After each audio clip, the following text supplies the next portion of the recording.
I'm a vampire. Hi team. So lately I've been seeing a lot of debates about the new Nosferatu adaptation that released at the end of last year. Of course, the overwhelming consensus is that it's an amazing film, which comes as no surprise if you've seen any of Robert Eggers' other work. For the uninformed, his debut film was The Witch in 2015, followed by The Lighthouse and The Northman. So Nosferatu, despite being in the works for like 10 years, was his fourth film, which is insane. Like, this is an absolutely insane 4-film run. It was just, I was spellbound when I saw it. If you want to know more about like the work that Robert Eggers does, a channel that I really like is Rockland Graves Productions. So definitely check him out if you want to hear him like break down those movies, if you've seen them, or if you want to spoil them for yourself, I guess. If you want to see somebody get excited about movies, that is the channel for you. I, of course, saw the movie as soon as I possibly could. It came out on Christmas, but I saw it the day after. One thing about any, like, Eggers movie that you will see is the clear dedication to the craft. I think what was so refreshing about seeing this movie is that so many movies nowadays, specifically horror movies, just by nature of, like, tending to be more dark, not like thematically, like literally the lights are off.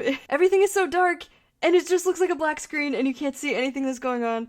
But this movie is not like that at all, and I was like, oh my god, it's dark and I can see what's happening. Which, if you look more into how he films things and how he lights things and stuff, he works with like amazing people.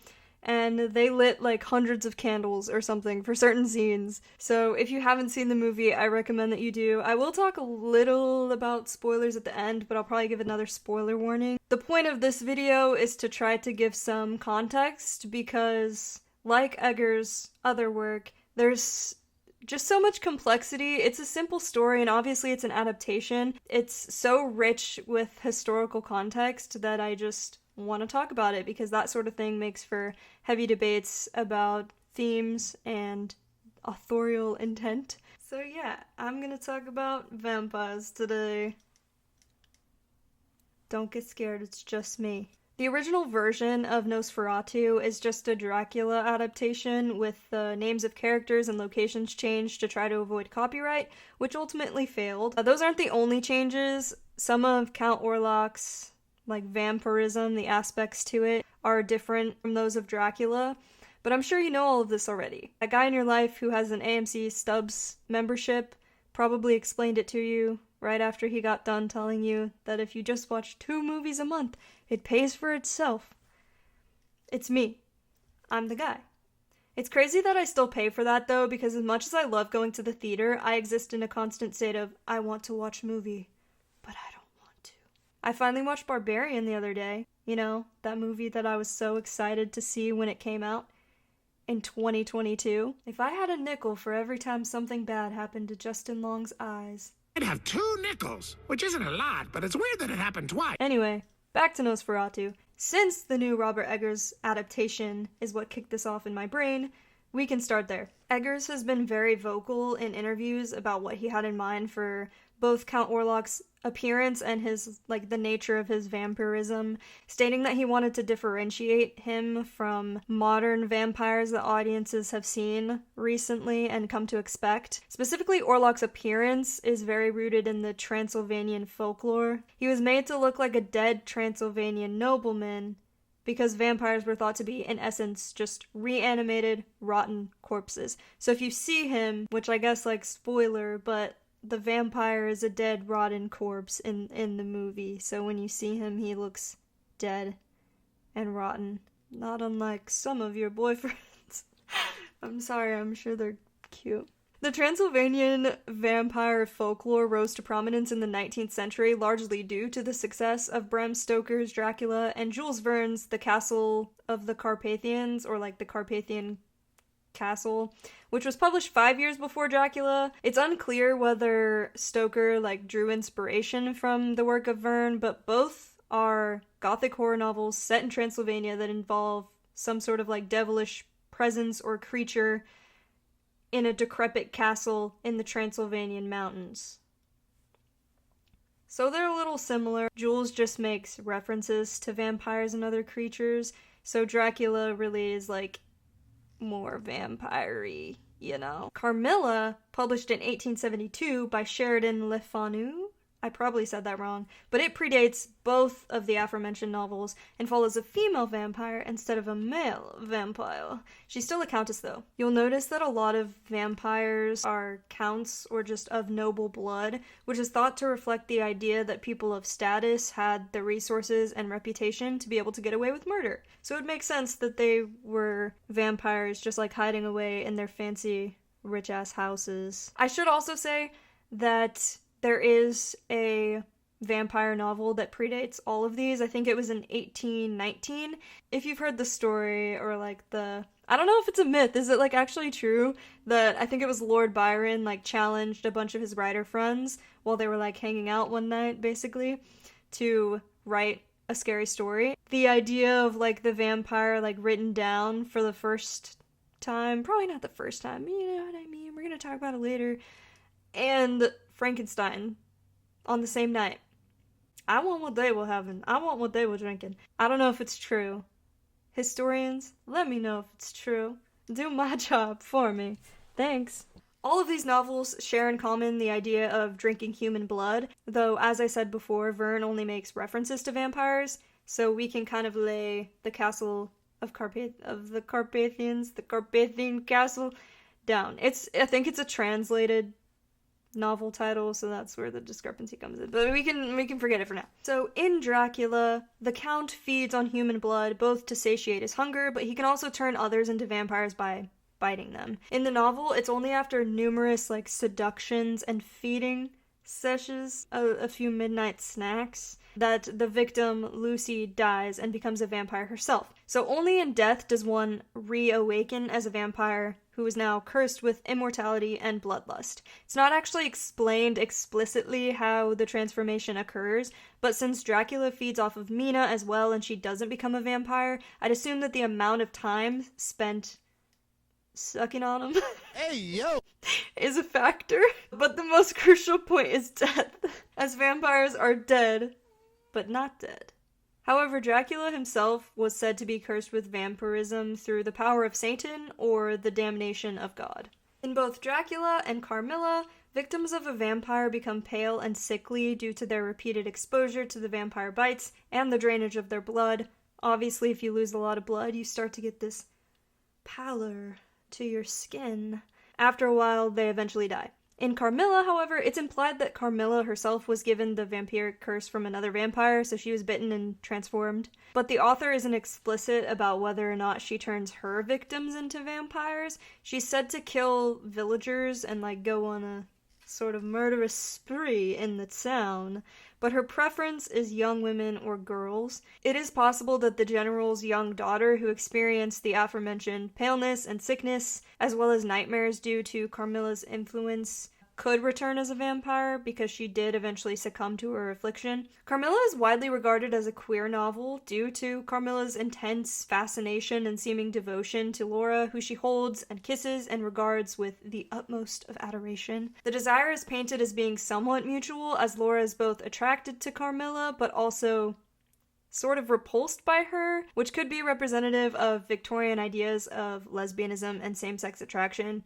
being not so good. Carmilla, who is characterized as charming and seductive, would be the sort of temptation that pearl-clutching Victorian people of the era would warn against or find abhorrent. Laura's back and forth on her feelings about Carmilla provides enough ambiguity to relegate the lesbianism to being only subtextual, but a lot of people do say that there's enough there to say that it is, truly gay. Nevertheless, Laura is torn between upholding the values of a good Victorian woman and succumbing to her developing desire for a mysterious and beautiful woman who has seemingly been with her since childhood. That being said, in both Dracula and Carmilla, the idea of vampirism is a literary device that's used to explore the sexual repression that was common during the era. The idea that vampires are inherently sensual is true, not just because of the physical closeness and intimacy of literally biting somebody's neck and drinking someone's blood, but because succumbing to a vampire is analogous with succumbing to temptation and freeing oneself of their darkest desires. In the physical sense, vampirism involves penetration and an exchange of bodily fluids, and vampires are notoriously characterized as being charming or seductive. Vampires are also generally said to be beautiful in like an otherworldly sense, and tend to themselves be sexually liberated. Not a good enough reason to use the word penetrate. Vampires are devilish creatures, tempting good souls away from the light path, which also has some biblical connections. Beginning with some very, very, very old mythology, including Sumerian and ancient Jewish texts that predate the Bible, it has been written that a woman named Lilith was the original wife of Adam before Eve. She abandoned Eden for refusing to be subordinate to Adam because she insisted that since they were made from the same dust, they should be equal. So she left Eden on her own accord and kind of like turned her back on God and Adam and began consorting with demons. That's literally how it feels sometimes. Sometimes you gotta just like... Some even theorize that the snake in the garden tempting Eve was actually Lilith, as she wanted revenge on both God and Adam, so she wanted to tempt Eve and Adam into falling from God's grace. In different texts, she's referred to as a winged creature that eats flesh or drinks the blood of humans. She's specifically regarded as like a baby killer. She's also what is known as a succubus, which is a female demon that seduces men in their sleep and does no things. In these ways, Lilith has long been associated with vampirism and is even called the first vampire. Many of her traits from those ancient texts still describe what we see in vampires today, and may be a key factor in why vampires are viewed as sexually liberated or deviant. For more about Lilith, I would direct you to the channel Esoterica. I'm also not a historian, and so sorry if I mixed up any information. I know about Bible lore, but unfortunately I cannot read cuneiform. On the heels of Robert Eggers' Nosferatu, which is admittedly quite a horny film, there's been a lot of debate about whether the main character Ellen actually loved Count Orlok. It's gotten quite heated, and I fear that the words media literacy have lost all of their meaning. I also want to say that from this point on, there will be spoilers for the new Nosferatu adaptation, so maybe click off this video if you don't want that experience ruined. If you haven't seen it, I really recommend you do so before it leaves the theater. It's a very old story, but still, if you don't know it, don't let me be the one to explain it to you. Anyway, I would argue that Ellen's feelings for Orlok are similar to those that Laura had for Carmilla, a subdued, maybe even unconscious yearning that she is trying to or has suppressed. Oftentimes, vampires visit their victims as they sleep. Like in the Lilith myths, she would come to men and seduce them in their dreamland, and Carmilla visiting Laura in her bedroom as she sleeps, and Count Dracula taking advantage of Lucy's somnambulism, that's a hard word to say, somnambulism, sleepwalking, to prey on her. Since Ellen sort of exists as a sort of Lucy-Mina hybrid, she also has somnambulism, despite being more closely aligned with the character of Mina. So, as I said before, Nosferatu is just Dracula with the names changed, so you can consider Ellen to be Mina. She's just also a sleepwalker. Eggers said himself that in his adaptation, Ellen is somewhat ostracized from society, and misunderstood because she's so in touch with the spiritual kind of darkness that resides within her. So Orlok becomes the one who can connect with that side of her, but then that other sensual erotic world is connected to this evil force, which only increases her shame. Ellen doesn't necessarily love Orlok so much as she loves the feeling of being seen and having a real connection that only he can provide, despite her guilt surrounding that admission because she loves her husband, and there's pressure on her from the society to conform to that world. She's sort of an outcast and misunderstood even by her own friends for being so melancholic and spiritually cognizant. To say that Ellen loves Count Orlok would be simplifying it way too much in my opinion, and would also discount what he is, which is in many ways a manifestation of the ugliness of her shame. Since desires such as hers, or just any sexual liberation or agency in general for women at that time, were viewed as monstrous, it makes sense to see her inevitably embrace that monster. Big spoiler here. The end is both beautiful and tragic, because by being true to herself and her real nature, she was able to rid the town of the plague and defeat Count Orlok in this world, but she had to die to do so. ultimately resigning herself to be eternally bound to Orlok in another world. It was foreshadowed earlier in the movie when she talked about her dream of happily holding Death's hand in marriage, but she seemed equally delighted and fearful of that. Some read the ending as Ellen willingly choosing to go with Orlok because she wants to relinquish control and give in to her desires, but others read it as a true self-sacrifice. Either way, she becomes her own liberator.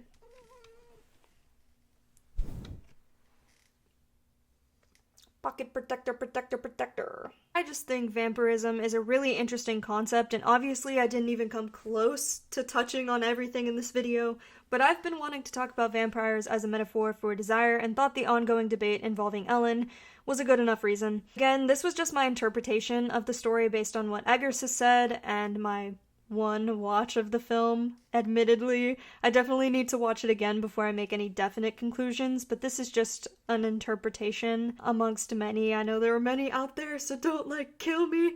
Please, please. I just think that there's enough out there, both from the source material, the other adaptations of Nosferatu, and historical context to start developing some theories, but I definitely do want to see it again. I really love Ellen as a character, and I think that Lily Rose Depp did a wonderful job fleshing her out and bringing her to life. I'm so glad Lily Rose Depp is the only actor in her family. Let me know what you think of all this, about other vampire lore, especially if there are any other queer vampire stories that you know of. I couldn't recommend Carmilla enough. I read the Carmen Maria Machado? I don't know, version, but I'm sure any edit would be fine. I'm also very much looking forward to the upcoming release of Hungerstone by Kat Dunn, which is a feminist retelling of Carmilla. So look for that on my birthday, February 18th, if you're interested in that. I think you might be. I think you should be. I'm very excited about it. It's supposed to be quite sapphic and good, so keep an eye out for that. Once again, thank you all for watching, and I'm sorry it's been a little bit since my last video, but true life, I've developed an addiction. I'm addicted to making tote bags. I really can't stop making them. 2025 is the year of me discovering new hobbies, so stick around for the ride, and I'll see you in the next video. Bye.